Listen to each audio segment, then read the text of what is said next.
Herkese merhaba. Aynı ilanların tekrarlanması durumu devam ediyor maalesef.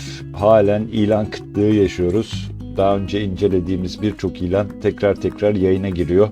Ben de bunları almak istemiyorum. Zaten hani yapmışız videosunu, tekrar aynı şeyleri neden anlatalım. Bu hafta 400 bin 1 milyon 900 bin TL arası müstakil ev ilanlarını inceleyeceğiz. 1 milyon TL altı 3-4 ilan var. Diğerleri 1 milyon TL üzeri ilanlar olacak. Aralarında beğendiğim ilanlar var gerçekten. Özellikle bu full tadilatlı taş evi çok beğendim. Hem ev hem bahçe peyzajı çok iyi durumda. Gayet güzel yapılmış, temiz durumda. İzlemenizi tavsiye ediyorum diyeyim. Çok uzatmadan hemen ilk ilanımıza geçelim. İlk önce böyle bir işte 1 milyon TL altı dediğim gibi 3-4 ilan var. Onlara bir bakalım. Onlardan birisi Köseler Mahallesi'nde 2 haneli müstakil kâgir ev demiş. 400 bin TL fiyatı var. 12 Ağustos 2024 tarihinde yayınlanmış. Satılık bina diyor. Kimden? Sahibinden. Takas hayır demiş. Açıklama: meydanda bahçeli 2 haneli kâgir ev demiş. Bunu neden aldım? İlk önce şöyle bir konumuna bir bakalım isterseniz. Şöyle hani denize olan mesafeniz, ona bir bakalım. Plaja, denize gitmek isterseniz. İşte Çandarlı'ya kuş uçuşu mesafe yaklaşık 40 kilometre. Hani bu normal yoldan gideyim deseniz işte 50 olur, 60 olur maksimum. Bu da 1 saat civarı denize uzaklığınız var diyeyim. İzmir'e de yine böyle çok aşırı derece uzak değil, İzmir merkeze gitmek isterseniz. O da aşağı yukarı işte 1 saat, 1 saat 15 dakika civarında rahatlıkla İzmir'e ulaşabilirsiniz diyelim. Şöyle bir fotoğraflarına bakalım. Ya fotoğraflardan çok bir şey belli olmuyor açıkçası. Neydir, nerededir, neden aldım diyordum. Şu durumdan dolayı aldım. Tapuda 2 tane ev olarak geçiyor. Şimdi fotoğraflarına geldiğimizde göreceğiz. Bakın, nitelik 2 adet avlulu kâgir ev demiş. Böyle ilan olduğu zaman bunları almaya çalışıyorum. Neden? İşte kardeşinizle beraber ortak alabilirsiniz. Ne bileyim, bir arkadaşınızla beraber böyle ortaklaşa bir karar verip böyle bir şey alabilirsiniz. Sonuçta 400 bin lira. Hani ikiye bölseniz 200 bin 200 bin. Yani bu devirde de zaten artık ilanları geziyoruz. Böyle çok makul fiyatlı ev bulmak da iyice zorlaşıyor. Bundan dolayı aldım ama söylediğim gibi fotoğraflarda hani hangi ev, bu ev mi, işte ne olduğu çok belli değil açıkçası. İçten bir fotoğraf verilmemiş. Ama tapuda 2 adet ev geçiyor. İşte yaklaşık da 147 metrekare alan, 2 adet küçük köy evi diyelim. En azından böyle hayali olan birileri varsa, hani 2 kişi, böyle bütçesi de çok fazla değilse, çünkü daha bunun tadilatı vesairesi de olacak tabii ki. O yüzden böyle hani alınırsa daha makul bir seviyeye gelir diye düşündüm. Sizlere de bir alternatif olsun diye bu ilanı ekledim. Sahibinden satılık bir ilan. Cep telefon numarasını vereyim: 0534 474 14 39. Tekrar ediyorum: 0534 474 14 39 dedik ve bir diğer ilanımıza geçtik. Bu ilanımız nereden? Doğuş Emlak'tan satılık müstakil ev başlığıyla yayınlanmış. 650 bin TL fiyatı var. İzmir Ertuğrul Mahallesi'nde 13 Ağustos 2024 tarihinde yayınlanmış ilan. Satılık müstakil ev diyor emlak tipi. Brüt 136, net 80 metrekare, oda sayısı 2+1 demiş. Müstakil tapulu, kimden? Emlak ofisinden, takas hayır demiş. Açıklamada da yine aynı şekilde 136 metrekare brüt, net de 80 metrekare demiş. Bahçeli, şehir merkezinde küçük bir tadilatla zevkinize göre ayarlayacağınız satılık müstakil ev demiş. Araç takasına uygundur demiş. Detaylar için arayınız demiş. Hemen şöyle bilmeyenler için konumuna bir bakalım. İzmir'e veya işte denize olan mesafeniz ne kadar? İşte Ahmet Beyli tarafına giderseniz kuş uçuşu 53 kilometre. İşte Kuşadası'na derseniz yaklaşık 50 kilometre. İşte İzmir merkeze de gitmek isterseniz yaklaşık 60 kilometre mesafede. Yani şöyle söyleyebilirim, araç olduğu takdirde her yere bir saatte rahatlıkla ulaşabilirsiniz diyelim. Yani bir saat olmaz da bir saat 10 dakika olur. İşte bu civarlarda, yani çok uzak olmayan mesafeler diyelim. Fotoğraflarına şöyle bir göz atalım. Böyle avlulu evler gerçekten çok hoşuma gidiyor. Çok güzel avlusu var. Yani evin iç kısmına zaten fotoğraflardan gözüktüğü gibi bir tadilat ihtiyacı var. Ama bahçe kısmı güzel, örülmüş durumda. Söylediğim gibi güzel bir avlusu var. Kendi zevkinize göre, hani böyle ilk başta girdikten sonra böyle yavaş yavaş bir şeyler yapılarak, düşük bütçeli olarak bir şeyler yaparsanız bir köy evi, kasaba evine kavuşursunuz diyelim. Bu arada şu şey dikkatimi çekti. Bu nedir? Komodin mi diyorlar? İşte çekmeceli bir şey diyorlar ama çok güzel bir şey. Eğer satın alacak olan biri varsa bunu da vermesin diyeyim.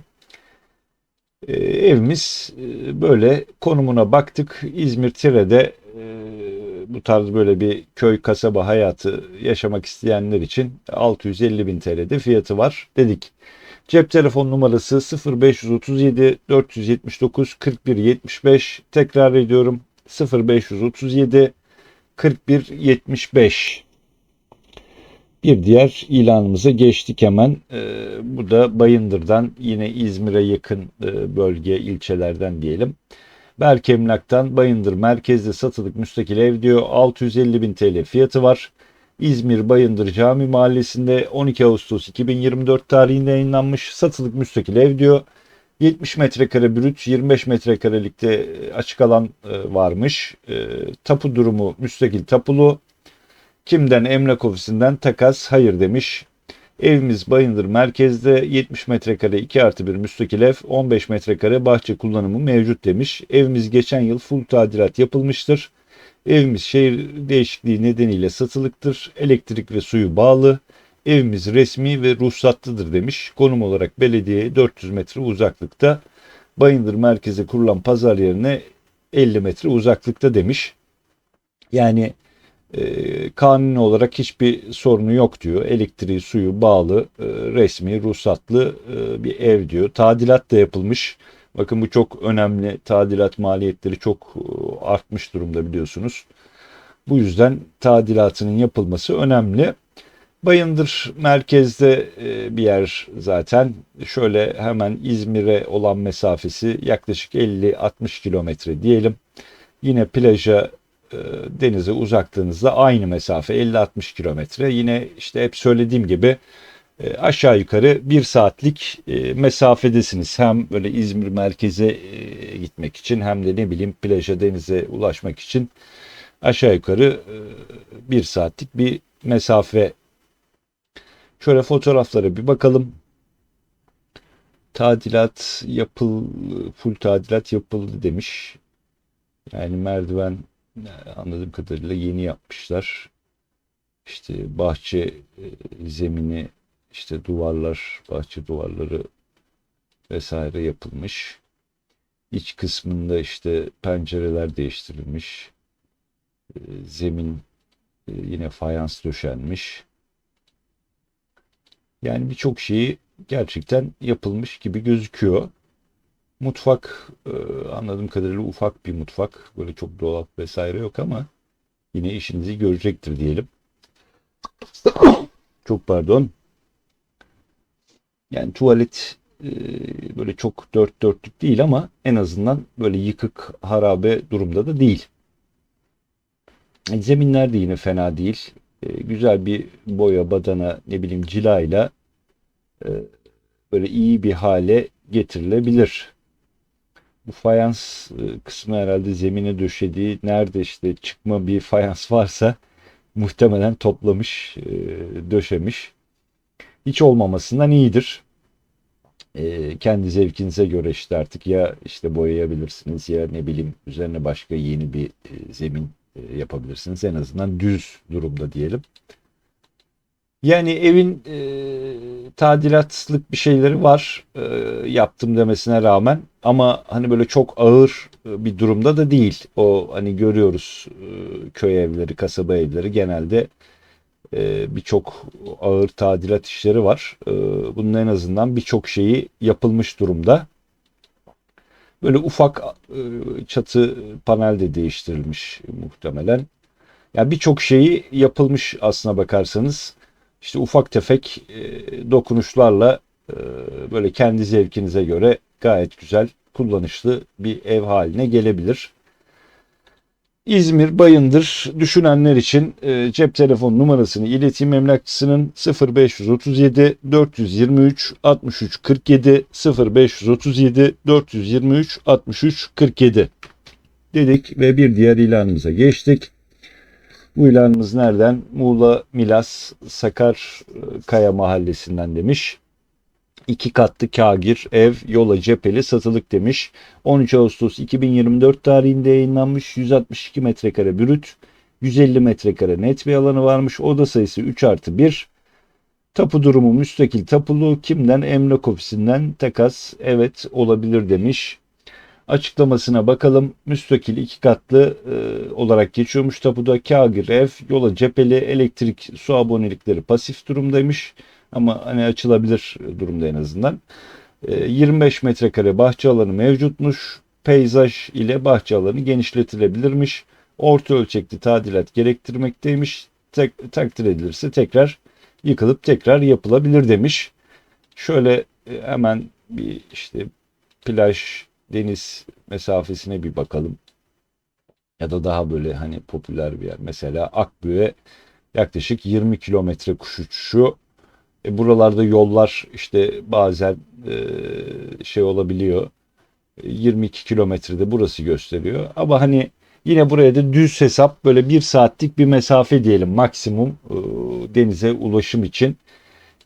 Buralarda Milas taraflarında biliyorsunuz böyle çok makul fiyatlı ev bulmak zor.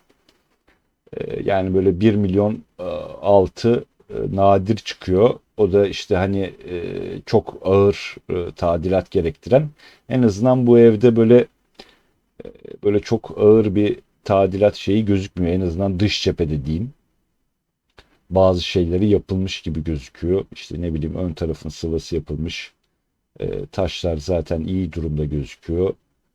Tavan, buraya bir çatı yapmamışlar ama bir iyi bir izolasyonla yani bir şeyler yapılıp böyle burayı bir teras alanı gibi kullanabilirsiniz diyelim. Daha çok böyle köyden fotoğraflar çekilmiş. İç kısmı ile ilgili bir fotoğraf yok. Yine orta derece tadilat gerektiren bir ev. Zaten emlakçısı da açıklamaya öyle yazmış. En azından dış cephe sağlam durumda diyelim. Denize de işte yarım saat, 45 dakika, 1 saat maksimum mesafe olduğu için yine kabul edilebilir bir süre diyelim.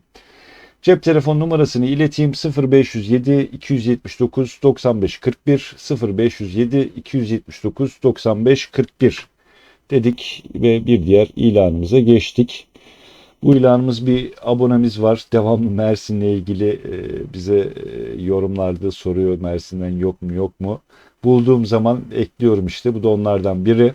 Su, elektrik aboneliği bulunan satılık ev ve arsası demiş. 850 bin TL fiyatı var. Mersin Erdemli Akpınar mahallesinde 273 metrekare brüt, 100 metrekare net bir alanı var. İşte toplam alan 273 metrekareymiş. Oda sayısı 2 artı 1. Tapu durumu müstakil tapulu. Kimden? Emlak ofisinden. Açıklamada ne diyor? Elektrik, su aboneliği bulunan yaylı evimiz satılıktır. Detaylar için arayınız demiş. Şöyle buranın da bakalım denize olan uzaklığını mesela. Denize olan uzaklığı yaklaşık 35 kilometre diyelim. Hatta 40 kilometre diyelim. Bu da aynı 45 dakika, 1 saat mesafede denize ulaşabilirsiniz diyelim. Şöyle fotoğraflarını da bir gezelim. Yani güzel, şirin bir ev. Yaylı evi zaten. Yani buralarda inanın böyle Mersin'de 1 milyon TL altı ev bulmak zor. O yüzden söylediğim gibi böyle bulduğum zaman makul fiyatlı ilan ekliyorum. Abonemiz de devamlı sorduğu için.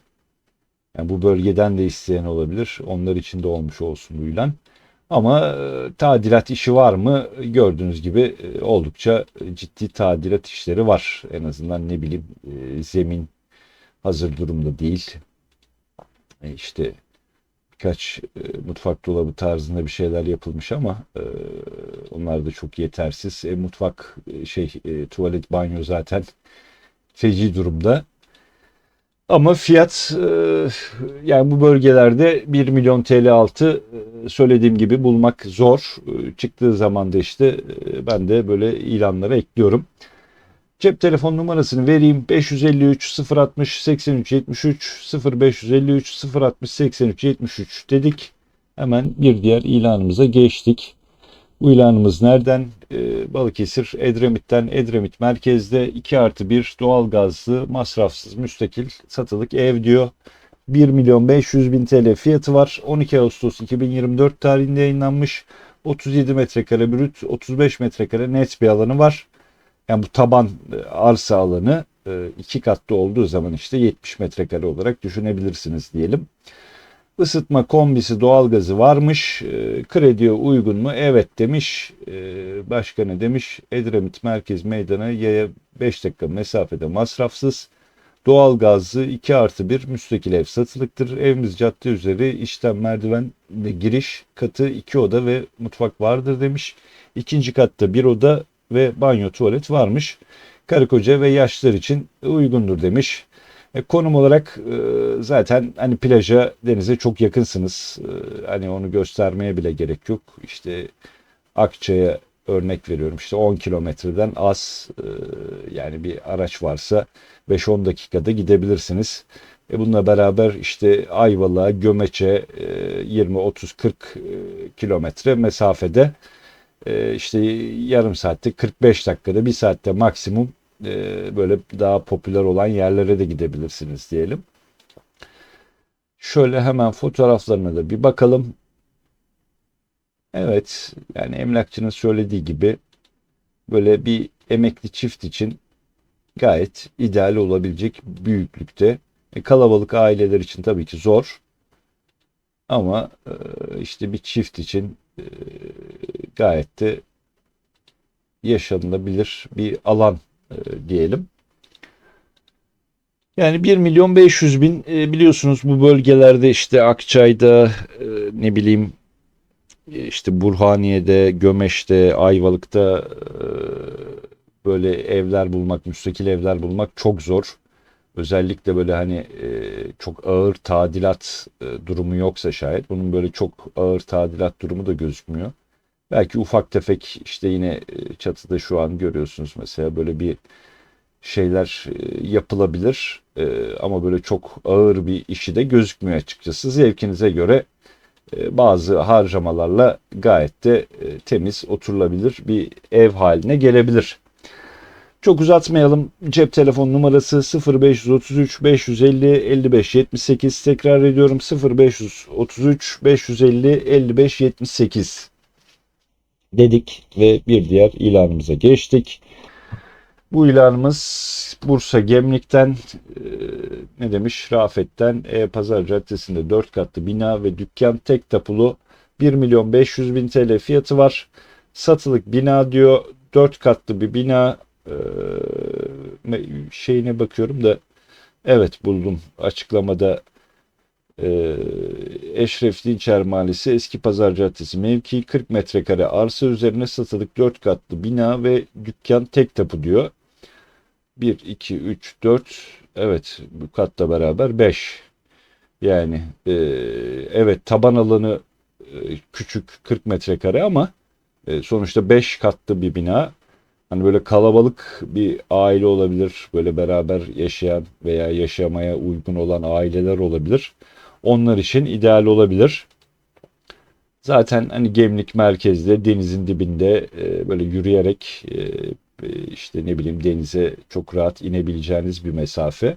1 milyon 500 bin TL Artık hani İstanbul'da falan bu fiyatlara böyle düzgün bir daire bile almak çok zorken burada böyle 4-5 katlı, tamam taban alanı küçük ama sonuçta ayrı ayrı katları var bunun. Böyle bir yer almak bazı aileler için mantıklı olabilir. O yüzden bu ilanı ekledim. Şöyle bir fotoğraflarına bir bakalım isterseniz. Alt kat böyle işte dükkan. Buradan itibaren 1, 2, 3, 4, 5. Evet, 5 katlı bir yer. Bu herhalde en alt katı dükkan olan kısım. Orayı da daire gibi bir şeye çevirmişler anladığım kadarıyla. Yani tam böyle evin bina olduğu için neresi, hangi kat neresi çok anlaşılmıyor. Hani mutfak her kata bir şey mi yapmış, böyle oda bölme gibi bir şey mi yapmış e, bu sahibi bilemiyorum ama fotoğraflardan böyle çok anlaşılmıyor. 40 metrekare her katı böyle stüdyo tarzı böyle ne bileyim bekarların veya işte bir çiftlerin yaşayabileceği bir alan olabilir. Çok geniş bir alan olmasa da İstanbul'da yok mu mesela, Ankara'da yok mu? 40-50 metrekarelik bir sürü evler, daireler var. Yani işte dediğim gibi fotoğraflardan böyle çok hangi yerin neresinin her katta tuvalet var mı, işte banyo var mı, işte bu mutfak mesela her katta mutfak var mı? Bunlarla ilgili bir açıklama yok. Emlakçısını arayıp hani detaylı olarak işte nedir, hangi katta ne var, katlar arası serbest geçim mi, ayrı bir merdiven mi var vesaire gibi konuları emlakçısına sorabilirsiniz. Tapu bilgilerini de yine aynı şekilde detaylı olarak ondan alabilirsiniz diyelim. Cep telefon numarası 0534 866 58 58. Tekrar ediyorum, 0534 866 58 58 dedik ve bir diğer ilanımıza geçtik. Düşeş daire demiş. Direkt konuya geçmiş. 1 milyon 600 bin TL fiyatı var. Aydın Söke Kemalpaşa Mahallesi'nde 12 Ağustos 2024 tarihinde yayınlanmış satılık müstakil ev diyor. 135 metrekare toplam açık alan var. 84 metrekarede net alan varmış. Isıtma güneş enerjisi demiş. Tapu durumu kat mülkiyetli. Vergi dairesine 5 dakika yürüme mesafesinde, çarşıya yakın, alt kat 3 artı 1, üst kat 2 artı 1, üst kat masraf yapılmış, yenilenmiştir. İki ailenin yaşayabileceği büyüklükte bu fiyata böyle yok demiş. 1 artı 1 fiyatına demiş. İlk önce şöyle bir konumuna bakalım. Bilmeyenler için böyle mesela denize gideyim deseniz e, işte Güzelçamlı, işte Kuşadası'na bağlı bir yer. 15 kilometre, işte Kuşadası da yine 16 kilometre. Maksimum hadi sapmaları da göze alsak 20 kilometrede. Yani bu da demek oluyor ki 15 dakikada rahat rahat 20 dakikada denize, plaja ulaşabiliyorsunuz. Denize gerçekten yakın mesafe ve de hani popüler bir bölge, Kuşadası taraflarına da yakın mesafe olduğu için bence gayet ideal gibi duruyor. Şöyle bir fotoğraflarına da bakalım. 2 katlı bir ev, 3 artı bir ve 2 artı bir katları var. Kattaki oda sayıları diyelim. Bakın bir katının komple zaten tadilatı yapılmış durumda. Söylediği gibi hem zemin hem işte ne bileyim duvarlar, işte mutfak vesaire gerçekten hepsi yapılmış. Alt kat fotoğraf, evet bu da alt kattan galiba anladığım kadarıyla. Yani burası da böyle çok kötü durumda değil. Buraya da böyle ufak tefek bir şeyler harcanarak burası da gayet ideal bir yere çevrilebilir. Yani bir katta 3 artı bir, bir katta 2 artı bir bence gayet iyi bir alan diyelim. Ufak da bir bahçesi var. Hem denize çok yakın hem de işte söylediğim gibi işte bir katta oturabilirsiniz, bir katını kiraya verebilirsiniz. Veya ne bileyim işte kalabalık aileyseniz aynı şekilde böyle alıp işte bir katında işte kardeşiniz oturabilir, bir katınızda kendiniz oturabilirsiniz. Yani buna benzer birçok alternatif var. 1.600.000 TL fiyatı var. Hani baktım bu bölgeye, hani bu kadar derli toplu, bu kadar şeyli ilanlar arasında fiyatı makul gibi gözüküyor.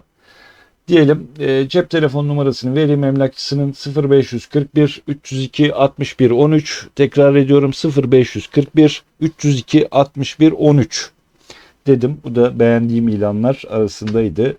Dipnot olarak bunu da ileteyim. Ve bir diğer ilanımıza geçtik. Balıkesir Erdek Paşa Limanı'nda satılık müstakil ev diyor. 1.750.000 TL fiyatı var. 12 Ağustos 2024 tarihinde yayınlanmış. 75 metrekare brüt, 70 metrekare net bir alan demiş. Oda sayısı 2+1. Tapu durumu müstakil tapulu. Kimden? Sahibinden. Takas hayır demiş. Böyle bir bahçe alanı vesairesiyle ne kadar metrekaresi var onu arıyorum açıklamalarda şunda bunda, ama bunu net dememiş. Oda sayısı 2+1. Tamam, ama işte hani bahçeyle beraber kaç metrekare, toplam mı 75 metrekare? Bu tarz bilgileri vermemiş. Açıklamada ne diyor? Balıkesir Erdek Paşa Limanı'nın Poyrazlı köyünde evin etrafında deniz manzaralı müstakil yapı, kayıt belgeli tam müstakil tapulu ev demiş. Şehrin gürültüsünden vesaire vesaire buraları geçelim. Evimiz 2022 tarihinde komple tadilattan geçmiş demiş. Banyo, mutfak dolapları, sıcak su sistemi, kapılar, çelik kapı, fayanslar, işte balkon, teras, her şeyle elden geçmiş 2022 tarihinde. İşte konumla ilgili bilgiler vermiş, komşularla ilgili, ulaşımla ilgili, işte araçla, feribotla gelmekle ilgili birçok bilgiyi iletmiş. Tekrar uzun uzun anlatmak istemiyorum. Videonun açıklamasında bu ilanın linkini, bütün ilanların linkini zaten bulacaksınız. Bu ilanın linkini de oradan bulup detaylı olarak kendiniz inceleyebilirsiniz diyelim. Zaten denize de yürüme mesafesi, gördüğünüz gibi konum. Denizin dibinde bir yer. Hem deniz manzarası da var, hem denize girmek için de yürüme mesafesinde bir yer. Sadece fotoğrafları böyle biraz kötü. İç fotoğrafı gene iyiymiş de, bakın işte çözünürlüğü kötü bazı fotoğrafların. Böyle tam ne olduğu anlaşılmıyor. Ama görüyorsunuz, bakın denizin dibinde gerçekten hem deniz manzarası, hem işte evin iç durumu, e, gayet her şeyi yapılmış. İşte hem mutfağı, banyosu, işte kapıları, dolapları, her şeyi dört dörtlük durumda diyebilirim. Buna deniz manzarası ve böyle plaja, denize inme kolaylığı da eklenirse, özellikle böyle yazlık tarzında ev düşünenler için bence gayet güzel olabilecek ilanlardan birisi. Rakamı da artık bir şekilde sahibiyle konuşabilirsiniz. Sahibinden bir ilan. Cep telefon numarasını vereyim: 0531 238 60 96. Tekrar ediyorum: 0531 238 60 96 dedik ve bir diğer ilanımıza geçtik. En favori ilanım buydu bu videoda. Ege Gayrimenkul'den satılık mükemmel konumda taş ev demiş. 1.900.000 TL fiyatı var. Manisa Saruhanlı Kepenekli Mahallesi'nde 14 Ağustos 2024 tarihinde yayınlanmış. 100 metrekare brüt, 85 metrekare net bir alanı var. Toplam arsa alanı 220 metrekareymiş açık alanla beraber. Isıtma şömine demiş. Tapu durumu müstakil tapulu, krediye uygun evet demiş. Kimden? Emlak ofisinden. Takas evet demiş. Açıklamada ne diyor? Araç takası kabul edilir demiş. Her detayı düşünülmüş taş ev. Evimiz 2+1 açık mutfak olarak dizayn edilmiştir. Malzemeleri kaliteli kullanılmıştır. Bahçe peyzaj düzenlenmesi yapılmıştır. Ev içinde şömine vardır. Ev köy merkezinde bulunmaktadır. Her türlü mantıklı takasa açıktır demiş. Şöyle bilmeyenler için İlk önce şu bir konumuna bir bakalım. Ee, Yani böyle bir işte denize gitmek isterseniz, işte Çandarlı tarafı 60 kilometre civarında. İşte ne bileyim, Foça'ya gitmek isterseniz 71 kilometre. Bunları tabii kuş uçuşu mesafeler. İzmir işte 60 kilometre mesafede. Yani hem İzmir'e hem de böyle İzmir'e bağlı plajlara da çok uzak değil. Aracınız varsa aşağı yukarı 1 saatlik mesafede hem İzmir'e hem de bu söylediğim plajlara, işte ne bileyim Dikili'ye olsun, Çandarlı'ya olsun, hatta Ayvalık'a bile 1,5 saatte, maksimum 2 saatte gidebilirsiniz diyeyim. Konum olarak da gerçekten güzel. Hani Manisa, Saruhanlı falan demeyin. Hani bazıları çünkü illa hani İzmir olsun diyor, işte Ege olsun. Burası da bazı İzmir'in köylerinden, kasabalarından daha yakın İzmir'e ve plajlara. Öyle düşünün lütfen. Şöyle gelelim fotoğraflarına. Ev gerçekten her şeyle nedir? Dört dörtlük yapılmış. Hem bahçesi hem evin içi, işte ne bileyim taş duvarı, şöminesi, böyle özenle yapmış, gerçekten mal sahibi özenerek yapmış tadilat olayını. Gayet güzel, ferah. Hani böyle bazıları direkt böyle hazır ev istiyor. Yani hiç ben tadilatla şununla bununla uğraşmayayım, direkt evin içine gireyim istiyorlar. Böyle onlar için bence gayet ideal bir ev. Bakın, banyosu, mutfağı, banyosu, tuvaleti çok güzel durumda gerçekten. İşte fayans mı, granit mi, işte dolapları, şusu busu, lavabosu, her şeyi duşakabini ile özenle yapılmış. Etrafı çevrili, hem böyle müstakil bir şey için bahçe peyzajı gayet güzel durumda. Gerçekten e, özene bözene yapmış mal sahibi.